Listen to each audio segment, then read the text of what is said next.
ಬೀದರ್ನವರು ಮತ್ತೆ ಬೆಳಗಾವಿಯವರೆಲ್ಲರೂ ಯುವಕರವರಿಗೆ ಮಾತಾಡೋಕೆ ಹೋಗಿದ್ದಾರೆ ನೋಡೋದಂತ. ಅದು ಏನಿದೆ ಅದರ ಹುಟ್ಟು ನನಗೆ ಅರ್ಥ ಆಗ್ತಾ ಇಲ್ಲ. ನಾವು ಅದು ಹೇಳಿ ಒಂದು ಭಾಷಣ ಒಂದು ಕಥೆ ಹೇಳಿ ನಿಮಗೆ ಯಾಕೆ ಭಾಷಣ ಮಾಡೋದು ಅಂತಂತ ನಿಮ್ಗೆ ಎಲ್ಲರಿಗೂ ಗೊತ್ತಿದೆ. ಇನ್ನೊಂದ್ಸತಿನೇ ಹೇಳ್ತೀನಿ. ಹಳ್ಳಿನಲ್ಲಿ ನಾಟಕ ನಡೆದಿರ್ತದೆ. ಆ ನಾಟಕ ನಡೆದಾಗ ಒಬ್ಬ ಪಾತ್ರಧಾರಿ ಹೋದು ಪದ ಆಡ್ತಾನೆ. ಪದ ಆಡಿದ ಮೇಲೆ ಮನಸ್ಸೋರ್ ಹತ್ತಾರೆ. ಮತ್ತೊಂದ್ಸತಿ ಆಡ್ತಾನೆ. ಇನ್ನೊಂದ್ಸತಿ ಮನಸ್ಸೋರ್ ಹತ್ತಾರೆ. ಮತ್ತು ಒಬ್ಬ ಎದ್ದು ಮನಸ್ಸೋರ್ ಹತ್ತಾರೆ. ಅವನಿಗೆ ಸ್ವಲ್ಪ ಹಳ್ಳಿನವರು ಸ್ವಲ್ಪ ಕುಶಲ, ಇನ್ನು ಸ್ವಲ್ಪ ಕಾಲ ಆಡಿಸಿ ಇನ್ನೂ ಚೆನ್ನಾಗಿ ಆಡಬೇಕಂತೇಳಿ ಮತ್ತವ್ರು ಆಡ್ತಾನೆ. ಇದೇ ತರ 4-5 ಸತಿ ಆಡಿದ್ಮೇಲೆ ಎಲ್ಲರೂ ಹೊರಿಸ್ಕೋರಂದಾಗ ಅವ್ನಿಗೆ ಡೌಟ್ ಬರ್ತದ. ಎಷ್ಟೆಲ್ಲ ಆಡ್ಬೇಕು ಅಂತ ಹೇಳಿದಾಗ ನೀವು ಎಲ್ಲಿತನ ಚಂದ ಆಡಲ್ಲ ಅಲ್ಲಿತನ ಹೊರಿಸ್ಕೋರ್ತೀವಿ ಅಂತ. ಹಂಗೆ ನಾ ಎಲ್ಲಿತನ ಚಂದ ಭಾಷಣ ಮಾಡಲ್ಲ ಭಾಷಣ ಮಾಡಲಿ ಅಂತ ಕರ್ತೀರೇನೋ ಅಂತ ನನಗೆ ಅನಿಸ್ತದೆ. ನನಗೆ ತಿಳಿದಷ್ಟು ಮಾತ್ರ ಮಾತಾಡ್ತೀನಿ. ಬಂಧುಗಳೇ, ಇವತ್ತಿನ ವಿಷಯ ವಚನ ಪರಿಷ್ಕರಣೆ ಮತ್ತು ಶುದ್ಧೀಕರಣ ಅನ್ನೋದು. ವಚನಗಳ ಪರಿಷ್ಕರಣೆ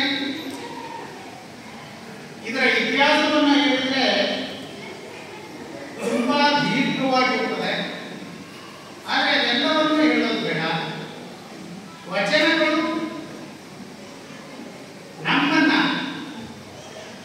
ವಚನಗಳ ಪರಿಷ್ಕರಣೆ ನಾವು ಮಾಡುವುದಕ್ಕಿಂತಲೂ ನಮ್ಮಷ್ಟಕ್ಕೆ ನಾವೇ ಪರಿಷ್ಕರಣ ಆದರೆ ಅದು ವಚನ ಪರಿಷ್ಕರಣ ಆಗುತ್ತೆ.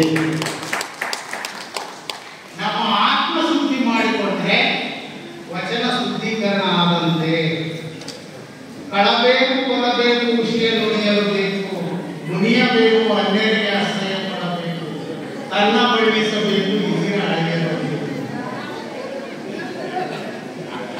ಇದು ಪರಿಷ್ಕರಣೆ ಆಗ್ತಾ ಇದೆ. ಅದಕ್ಕೆ ಗುರುಗಳು ಕಳಬೇಡ ಅನ್ನೋದನ್ನ ಈಗ ನಾವು ಬೇಕು ಅಂತ ಇದ್ದೀವಲ್ಲ, ಆ ಪರಿಷ್ಕರಣೆ ನಮ್ಮದಾದ್ರೆ ನಾವು ನಿಜವಾದ ಬಸವ ಭಕ್ತರು ಅಂತ ಹೇಳ್ಕೊಳ್ಳಿಕ್ಕೆ ಸಾಧ್ಯ ಇದೆ ಅಂತ ನಾನು ಶರಣಬಂಧುಗಳೇ, ಇತ್ತೀಚೆಗೆ ಈ ವೀರಶೈವ ಲಿಂಗಾಯತ ವಚನ ಸಾಹಿತ್ಯ ನಿಮ್ಮ ಧರ್ಮ ಗ್ರಂಥದ ಬಗ್ಗೆ ಅನೇಕ ವಾದ ವಿವಾದಗಳು ನಡೆದಿವೆ. ಲಿಂಗಾಯತಕ್ಕೂ ಮತ್ತು ವೀರಶೈವಕ್ಕೂ ಯಾವುದೇ ಭಿನ್ನಾಭಿಪ್ರಾಯ ಮಾಡ್ಕೊಳ್ಳೋದು ಬೇಡ. ವೀರಶೈವರ ಅವರು ಹೇಳ್ಕೊಳ್ತಾರೆ, ಸುಮಾರು ಎಷ್ಟೋ ವರ್ಷಗಳ ಹಿಂದೆ ಅಗಸ್ತ್ಯ ಮುನಿಗಳು ಮತ್ತು ರೇಣುಕಾಚಾರ್ಯರ ವಾದ ವಿವಾದವನ್ನು ನಾವು ಸಿದ್ಧಾಂತ ಶಿಖಾಮಣಿಯಲ್ಲಿ ಇದೆ, ನಮ್ಮ ಧರ್ಮ ಪ್ರಾಚೀನವಾದದ್ದು, ಇರಲಿ, ನೀವು ಅದನ್ನು ಅಭ್ಯಂತರ ಮಾಡೋದು. ನಿಮ್ಗೆ ಎಷ್ಟಾದ 1000 ಲಕ್ಷ ವರ್ಷದಿರಲಿ, ನಿಮ್ಮ ಹತ್ರ ಇಟ್ಕೊಳ್ಳಿ. ನಿಮ್ಮ ಸಿದ್ಧಾಂತ ಶಿಖಾಮಣಿ ಬೇಡ, ನಿಮ್ಮ ರೇಣುಕಾಚಾರ್ಯ ಬೇಡ, ನೀವು ಆಟ ಪಲ್ಲಕ್ಕಿ ಬೇಡ, ನಿಮ್ಮ ಪಾದ ಪೂಜೆ ಮಾಡ್ಕೊಳ್ಳೋದು ಬೇಡ. ಇವೆಲ್ಲವೂ ನಿಮ್ಮ ಹತ್ರ ಇಟ್ಕೊಳ್ಳಿ.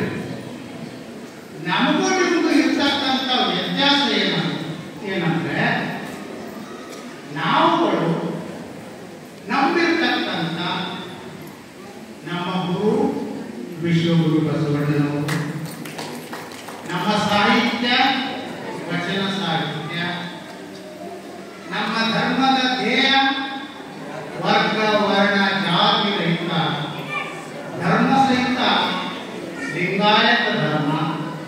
ಇದು ನಮ್ಮಷ್ಟಕ್ಕೆ ನಾವು ಬಿಟ್ಕೊಳ್ಳೋಣ. ಅದನ್ನು ಬಿಟ್ಟು ನಮ್ಮಲ್ಲಿ ನೀವು ಕೈ ಹಾಕೋದು ಬೇಡ.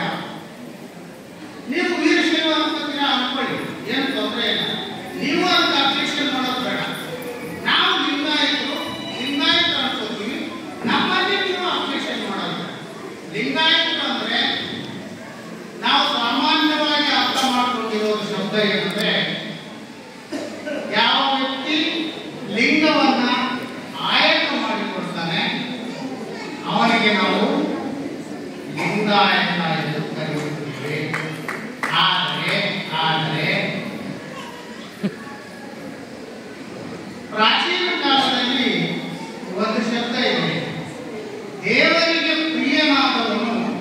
ದೇವಾನುಪ್ರಿಯ. ಅದೇ ರೀತಿ ಕೇವಲ ಅಂಗದ ಮೇಲೆ ಲಿಂಗ ಧರಿಸಿಕೊಂಡು ನಾನು ಲಿಂಗಾಯತ ಅನ್ನೋದಕ್ಕಿಂತಲೂ ದೇವರ